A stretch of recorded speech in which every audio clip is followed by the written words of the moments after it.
Welcome to What the Frack. We are your fractional team, and today we break down marketing trends, strategies, and tactics in 30 minutes or less so that you can do the fun stuff like be creative. Hi, Tamara. Nicole, how is it going?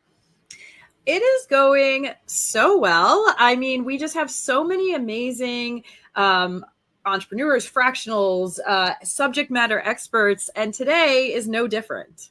Oh my gosh, I know. Well, so I have to tell you, I was actually on today's guest podcast myself, and our conversation was so good that I asked her to come on here so that we could continue it. So without further ado, let me introduce you to Maddie Kelley. She is founder, strategist, and storyteller who helps founders turn their weirdest strengths into real growth. By day, she runs marketing campaigns at Loop. By Mike, she hosts Mimir, a top-ranked podcast where she talks to founders, investors, and operators about their usable playbooks. Now, Maddie is obsessed with authenticity, AI, building businesses that grow from truth. If you want practical ways to turn your founder's edge into momentum, you are in the right spot today. So let's chat, Maddie. Let's chat. Hi, Maddie. Hi, guys. So, Maddie, I loved our conversation so much. And you were talking about something called the founder's edge. Can you tell us what the founder's edge is? And then we've got to dive into how founders can use it. Yeah, I think one of the reasons I love entrepreneurship so much is most of the time, I don't want to overgeneralize, but like most of the time, I think that people go into owning their own business because they want to go their own way. Like they've experienced life and working for other people and eventually realize that it doesn't fit them. I think there's a personality type that comes with entrepreneurship, and those people can't stay in those positions for long. So they go their own way. And the cool thing about that is that everybody does things their own way, and there's no one right way to build a business. And the way that entrepreneurs find success is by really tapping into what their strengths are and following their own personal excitement and allowing that to be the compass that takes them in the right direction. And I find that when I talk to founders who really have a good sense of trust within themselves, it takes them a lot farther than letting the doubt take over and win. Yeah, what I love about what you just said is something that I see a lot when I mentor founders, startups, all of that, is that whoever that founder is, whoever had the great idea of the company, thinks they have to be founder and CEO, right? And so there's not very many times, but the few times that I've run into founders who step back and say, I went into business because I really love to be the marketing person, or I'm really great at sales, or I'm the chief technology officer, I'm really great at the technology part, and actually found someone to run the company from a CEO perspective or COO perspective. They found a lot of success, and I have a lot of respect for them because, once again, so many founders are kind of stressed out and not in their zone of genius, as I call it. Mm-hmm. And that just makes it even harder to build a business. Yeah. And I have this conversation all the time. And one of the fascinating things that I always like to learn about is I'm like, you didn't go into building this business because you wanted to be a CEO, at least like most of the time. Like you went into it because you had a problem that you were obsessed with solving. And then by happenstance, as the company grows, like you're all of a sudden a leader and you have all these people who rely on you and whose like livelihood depends on you. And that's a whole other way of thinking. And like, I'm always fascinated with how people go through that transitionary period of like becoming a leader, or like in your case, maybe that is taking a sidestep and being like, here's where I'm really passionate. And like, here's where you're going to get the most out of my strengths. Like, let me do that. And then like, let other people help you, I think is really like the root cause of the unhappiness. Yeah. And one other thing like to that, like, maybe we'll go down this route, we'll see, is that like, this doesn't just apply to founders, right? Mm-hmm. So I think that when I come in as like fractional CMO or COO, like finding each team member's zone of genius and making sure they're in that spot. Like it helps with preventing burnout. It helps with people being passionate and like really dialed into your company. Like you said, being a CEO or being a leader, that's a skill set that you need to practice and that you need to like develop. And so often we're just throwing ourselves in there because we are the founder or we're the idea. So can you tell me a little bit more, or like, can you give our audience a little bit more of like how they can either question themselves or audit themselves to figure out where they belong or where their like zone of genius really is? Yeah, I absolutely. And then I hope that this doesn't turn away a lot of people, but I genuinely believe in the power of journaling. I went through like a huge personal self-discovery phase during the pandemic, as I'm sure a lot of us did. And I did The Artist's Way by Julia Cameron, which I highly recommend. Like it is it's a transformational experience. You learn so much about yourself, but through that practice, you are required to journal. And it'll feel like a chore at first, but I really believe that as you empty your thoughts onto the page, you will, every single time you sit down, get to the root cause of a problem, and you will learn something about yourself. And through the process of always questioning yourself, like truly through that, you're asking like, why do I feel this way? Where does that come from? Like, why am I experiencing this? You'll always get to the right answer, and it will be very illuminating. And I find that entrepreneurialism is a microcosm for our existence as human beings. And the founders who are self-aware tend to be more successful in this role. And through that, I really believe like journaling can help anybody who is sort of stepping into this for the first time. Oh my gosh, I love what you're saying. And you just brought up a memory of mine from like when I was 20. So I did The Artist's Way when I was, way back before I was even doing documentaries, as I was trying to figure out more about myself in my early 20s and what I was going to do and how, what sort of career I was going to go into. And it was profound. So I love that you brought that up because that's like a walk down memory lane for me. Yeah. And I think you are right. Journaling and asking yourself why and getting to know yourself better, especially as a CEO or founder, it has such great impacts on every part of your life. And I think, like they say, you're supposed to do it first thing in the morning because that's when you're most open and you can get all your thoughts down, and then it clears you for the rest of the day to do really great work. And I think that goes into one of the other things that you have mentioned, which is showing up as your authentic self, or really being able to leverage authenticity as one of your strengths, or one of the things that CEOs can leverage to build their brand. I have, I have this love-hate relationship with authenticity. So I wonder if you can, because I feel like it's said so much these days. Yes. And what, really, how does that break through? Like how everyone's trying to show up as their authentic self. What does that mean? So can you give us more insight on like, how do you help founders harness that authenticity in a way that like does feel real in the age of oversaturated social media? Yeah, I kind of hate the word also, only because to your point, it's very overused. And like when you, as a marketer, I'm always like, what the hell does that actually mean? Yeah.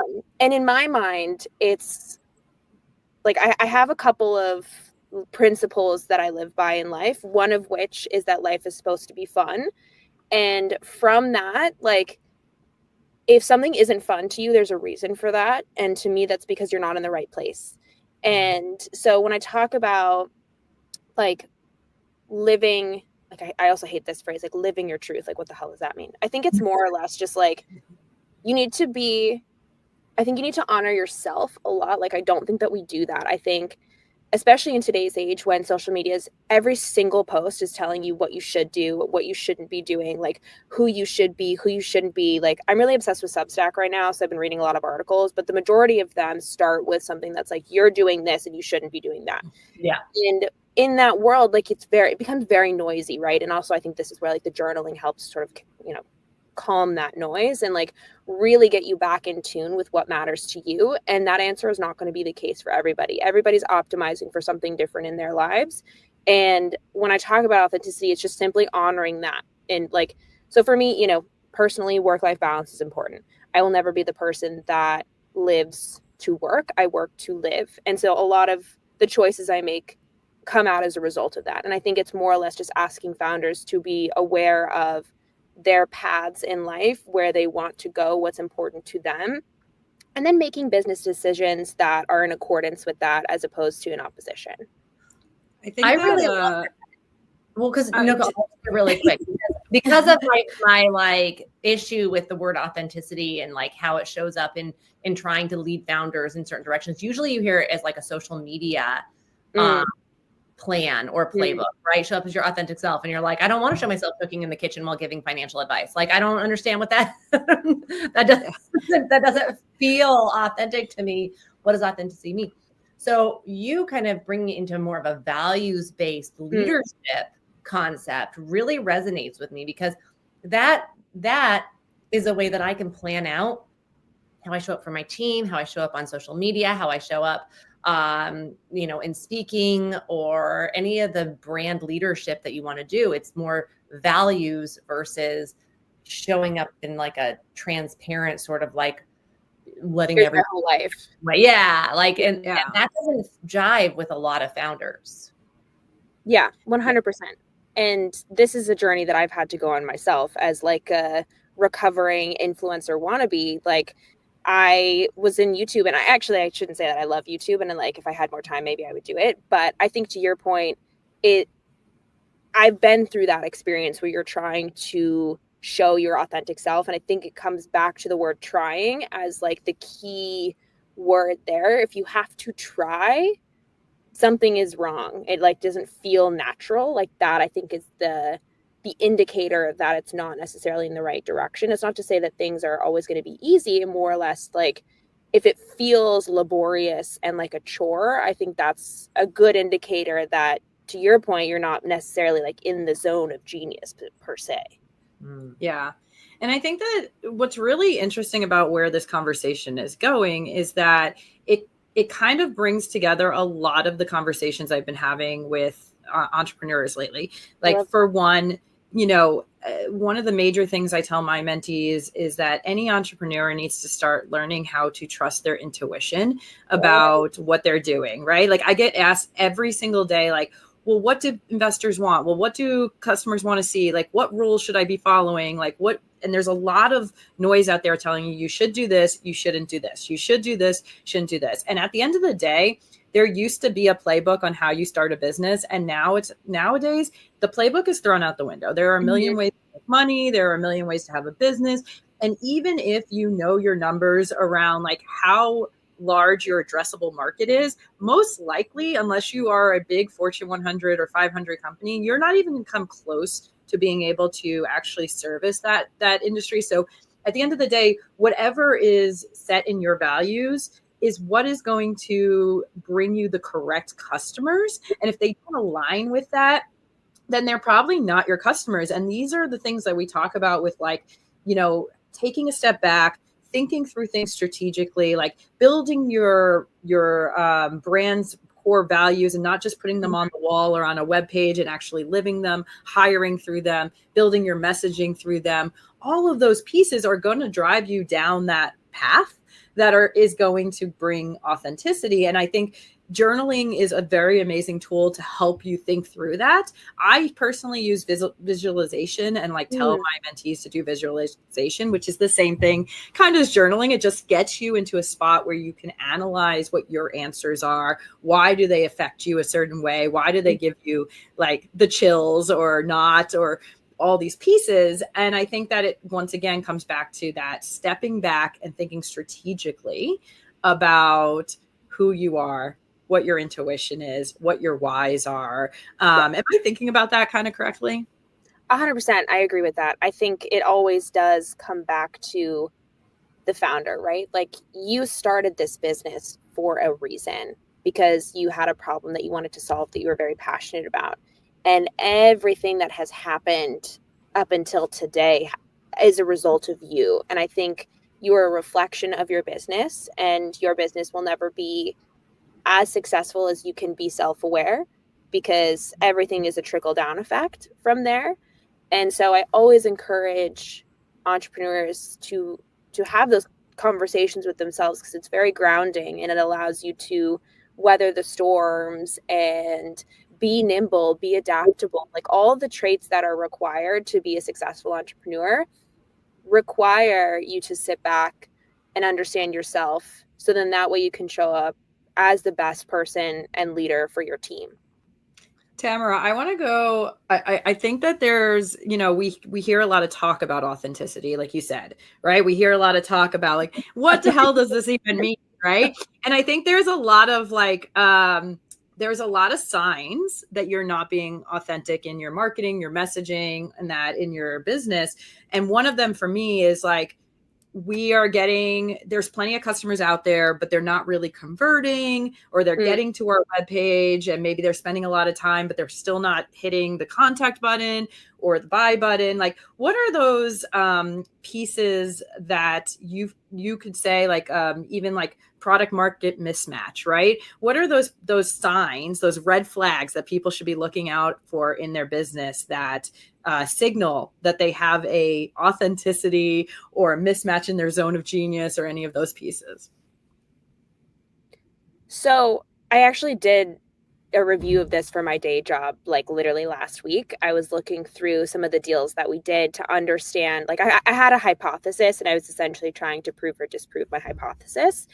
But looking at like some of the best customers that we have, it's very easy to understand why they went with us and like what is resonating with them. And then it's very easy then to tie that back to like some of the values that you even see throughout our employees.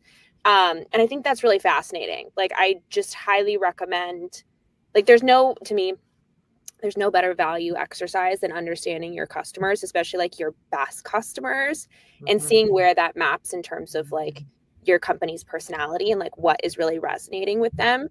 But I think to your point, I wouldn't even think about it as like what's wrong. I would more or less think about like what's going right, and then like diving in super deeply there to say, even from a company's perspective, right? Like, you might have a buttload of customers, but you know which ones are your good ones. And like, these are your ideal customers who are like your advocates, who are obsessed with what you guys are up to, who want to be involved in everything. They're the customers that always respond very quickly and like are excited about anything that you put out. Like, understanding why they love you, I feel like most people will have an answer to that question, like whether that's because you solve their problem really well, or it's simply because they're almost in the same position, right? Like, either they're very modern people, they get what you're doing, they like what you're putting out, it resonates with them, like whatever it might be.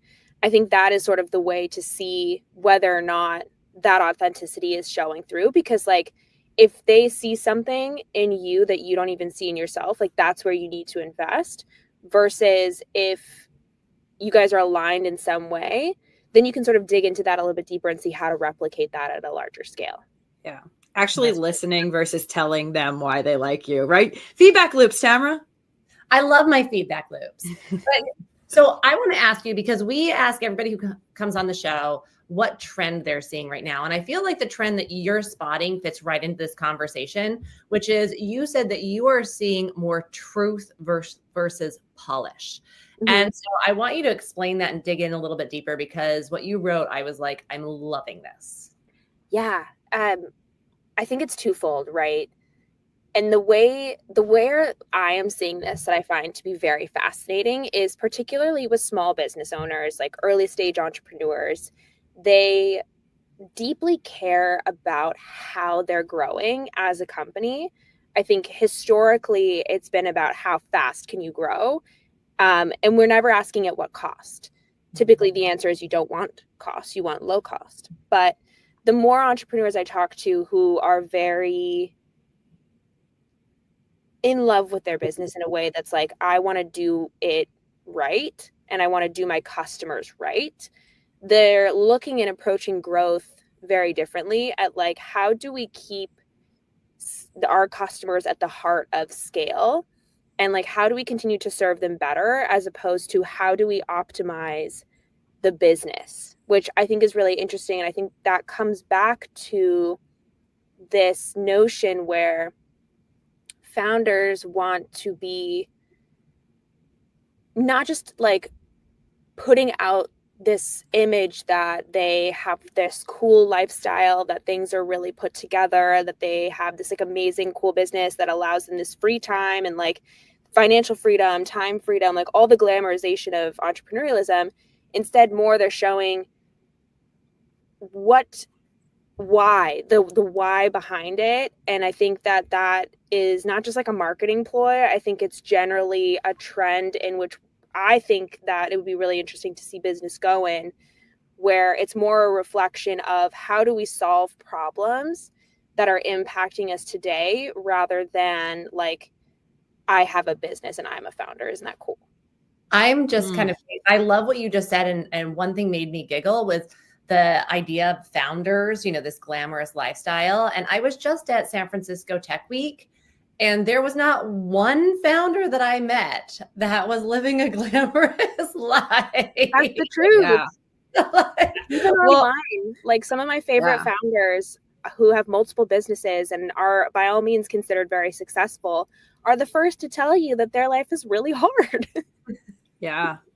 I think this is like leaning into another piece, which is like this human aspect of business. I think for so long we were seeing the polish and the like the cars and the glamour and all the easy parts of it. And even with AI coming in, and as you know, everyone who watched knows that Tamara and I have found millions of ways to use AI in business that are good. I think there's this human aspect that people are really like drawn to.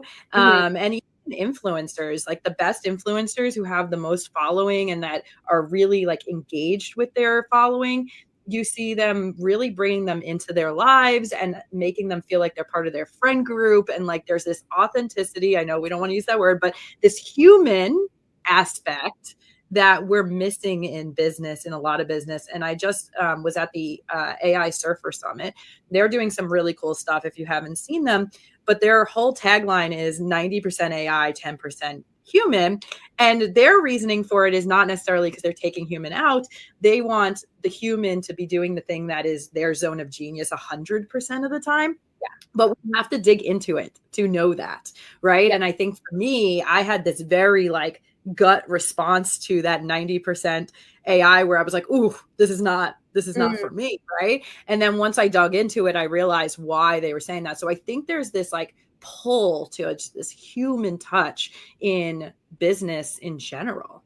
Yeah, I couldn't agree more. And I think this actually started during the pandemic. I think we all have had now that experience, and then now with the rise of AI, I think human beings, ironically, are starting to want more of a human connection. And interestingly, like, if this is a quick nerd thing, but if you build AI, there's a thing called human in the loop, which is sort of the fun other like meta layer of this, where it's like, it's not just that we are craving connection as human beings. And I think the role of entrepreneurs in general is connection, but it's also like, at a greater scale, we want to bring human back because we have been lacking it, or like we have such a rise of technology where we are starting to realize as human beings, like that we as a collective are so strong and we have so much to offer, that it's back to like, how do we put that at the forefront of everything that we're doing? I love that. So I on my LinkedIn, I have human-centered technology is like my main focus. I think changing the word authentic to human is like totally in my conversations. And just I love everything about this. So speaking of human in the loop, how do people get in touch with you if they want to work with you, if they want to hear more, if they want to read more? Yes. Oh my gosh. So a couple places. You can go anywhere you get podcasts to listen to the podcast. It's Mimir, or you can check out my website, mimir.ink. And then I am on Substack also. I would love for you guys to come out and hang over at Substack. I talk about all of this kind of stuff and more. So this is where you can, if you enjoy this conversation, I highly recommend you check out the Substack. Maddie Kelley on Substack, very easy to find. That's where I'm at. Love it. And Tamara, our community can join us here every Thursday for more subject matter experts, fractionals, business owners, everybody that can help you grow, learn a new skill, and help you think about your business more like a fractional executive, more strategically, and get you out of that entrepreneurial poverty and that flywheel, right? But join us on social media. We are pretty much everywhere that you can find us at What the Frack Show. We are on YouTube. Come subscribe. That's where you're going to get all of the updates. And then join us on our newsletter, where we're always putting out new updates, new products, new tips, new tricks, free resources, all the things. So everyone come join our community. See you all next week. Thanks. And thank you, Maddie. Thank you guys so much for having me. It was so much fun.